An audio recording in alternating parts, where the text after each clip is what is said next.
Welcome to BizzyMind's tutorials and entertainment. Today we want to learn how to crop an image in a circle in Adobe Photoshop. As you can see, my Adobe Photoshop is open on the screen and we want to look for the image that we want to crop in a circle. So let's click on File, then click Open. Then we look for the folder where we have the image.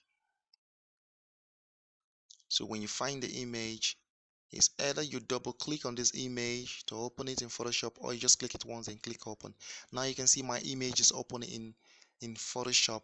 So the first thing you want to do is you look for the tool called elliptical marquee tool. So you click on it and hold, then you click on the elliptical marquee tool. So after you've clicked on elliptical marquee tool, the next thing you want to do is to draw your circle. So you hold down on your mouse, then drag.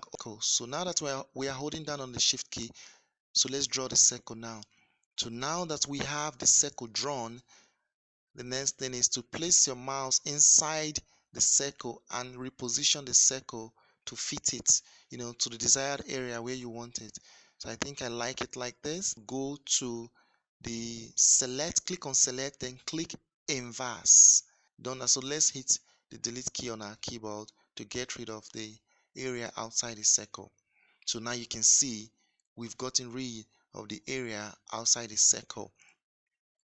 Now that we've done this, we want to get rid of the selection outline. You can see those lines around the image. We want to get rid of those lines. So there are two ways for you to do this. It's either you hit Ctrl D on your keyboard, or you go back to that select button at the menu bar, click on select button, then you select deselect.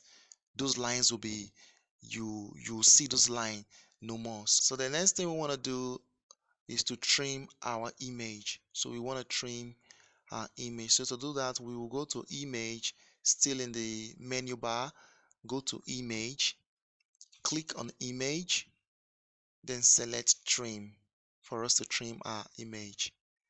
So you click on trim. So leave those settings the way they are. Just click on OK. Click on OK, yes. So you can see the image has been cropped, has been trimmed, cropped and trimmed.